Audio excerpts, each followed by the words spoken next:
عن ابن عباس رضي الله تعالى عنهما أن النبي صلى الله عليه وسلم قال أربع من أوتيهن فقد أعطي خير الدنيا والآخرة চারটা জিনিস যাকে দেওয়া হয়েছে তাকে দুনিয়া আখিরাতের সব কল্যাণ দান করা হয়েছে।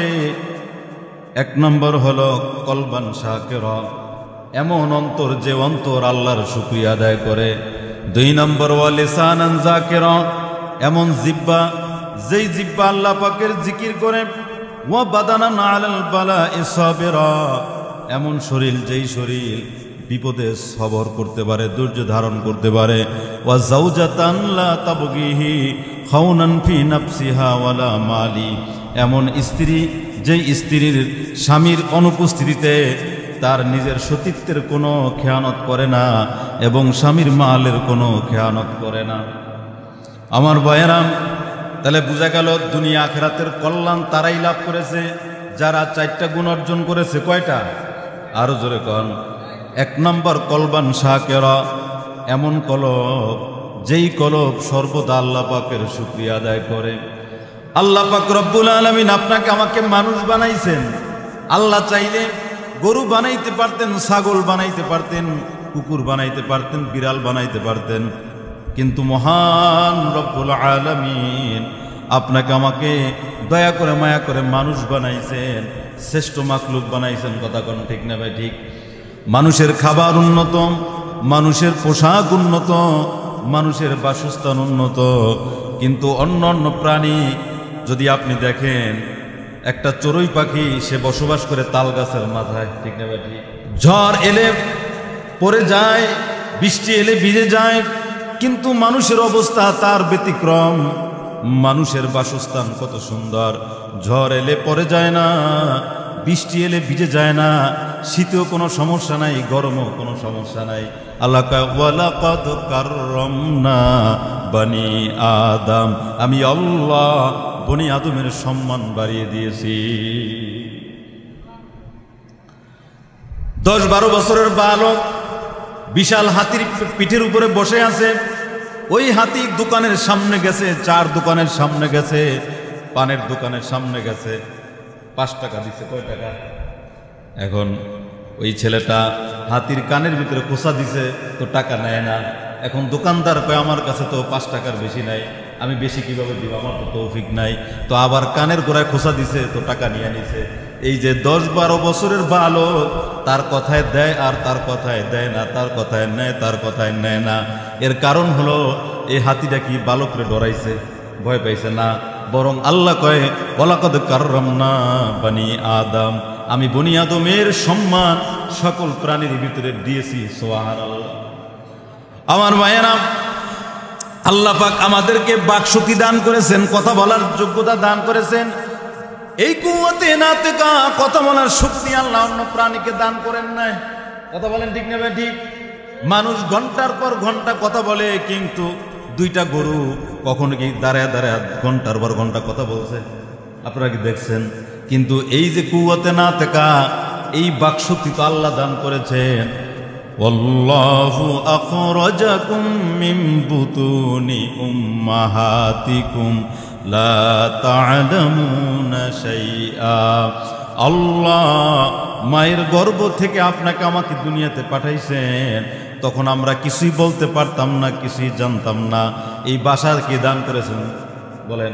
আল্লামাহুল বায়ান, বয়ান করার আর কথা বলার শক্তি তো মহান মালিক আমাদেরকে দান করেছেন। কথা কোন ঠিক না ভাই?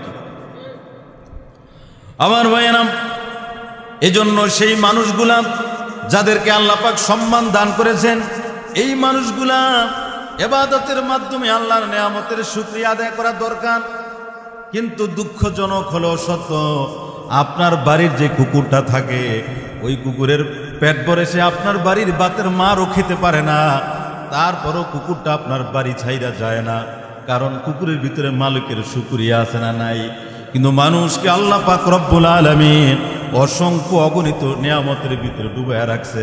আল্লাহ কয় ইন্নাল ইনসানা লিরাব্বিহি লাকানুত, মানুষ বড়ই নিমক হারাম, মানুষ বড়ই নাশকর, মানুষ মালিককে চেনে না।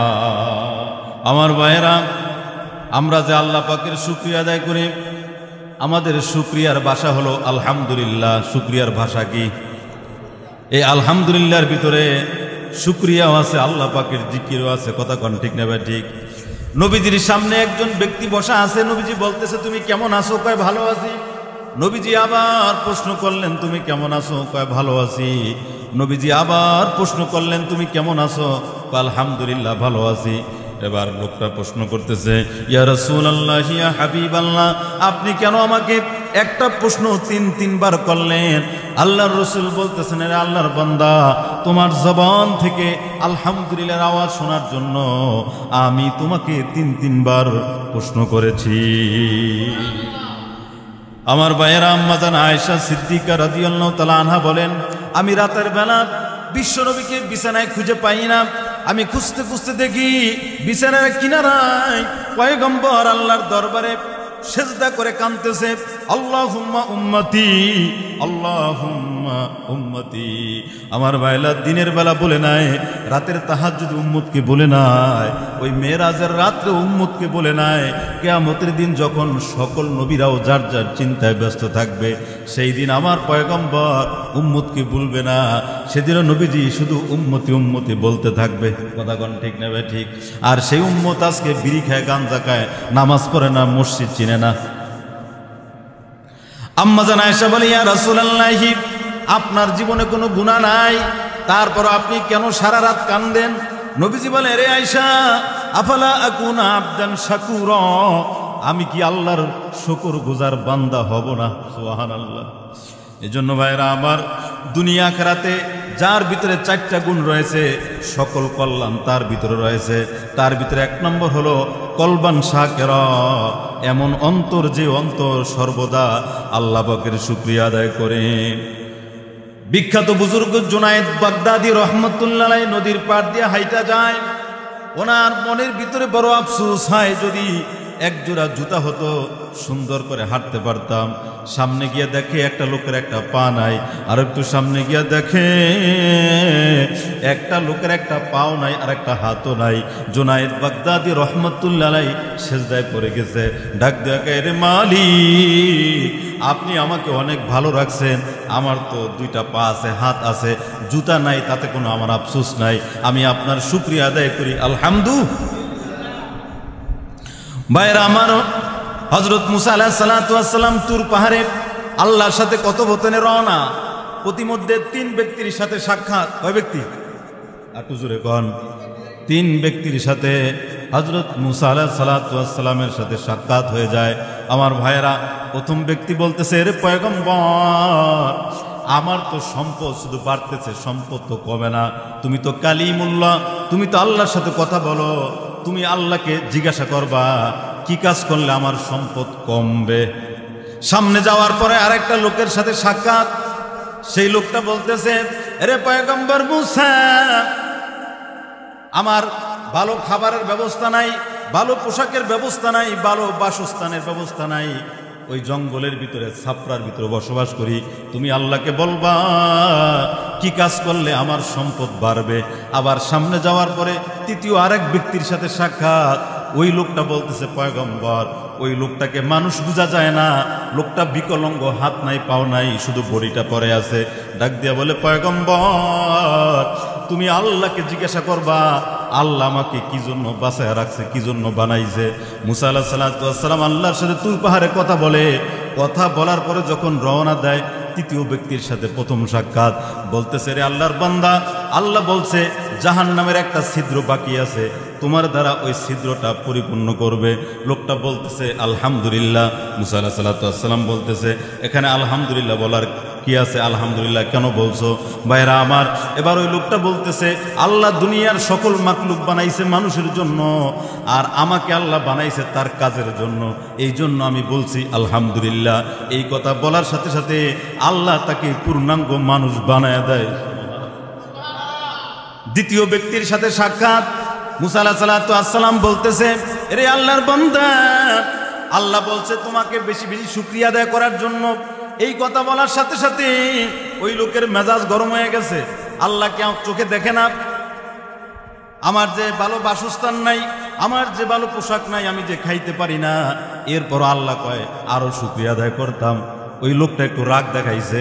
এই রাগ দেখানোর সাথে সাথে এমন ঝড় শুরু হয়ে গেছে, ওর ছাপড়ার ঘরটা ভেঙে গেল, উড়ে গেল, শরীরের পোশাকগুলো বাতাসে উড়ে নিয়ে গেছে। নাউজুবিল্লাহ। লা ইন শাকারতুম লা আযীদান্নাহুম ওয়া লা ইন কাফারতুম ইন্না আযাবি লাশাদীদ। আল্লাহ কয় যদি আমার নিয়ামতের শুকরিয়া আদায় করো, আমি আল্লাহ নিয়ামত বাড়ায় দিব, আর যদি না শুকরি করো, আমি আল্লাহ তোমাকে কঠিন শাস্তিতে। ভাইয়েরা আমার, এবার প্রথম ব্যক্তির কাছে আসছে। মুসা আলাইহিস সালাতু আসসালাম বলতেছে, আপনার সম্পদ কমার উপায় আল্লাহ বলছেন, আপনি আল্লাহ পাকের শুকরিয়া আদায় করবেন না, শুকরিয়া আদায় করা বন্ধ করে দেন। ওই লোকটা বলতেছে, রে পয়গম্বর মুসা, যে আল্লাহ আমারে বানাইছে, ওই আল্লাহর না শুকরিয়া আমি কিভাবে করব? এটা আমার কোনোদিন সম্ভব না। সুবহানাল্লাহ। এজন্য ভাইয়েরা আমার, আল্লাহ পাকের শুকরিয়া আদায় করার দরকার আছে না নাই?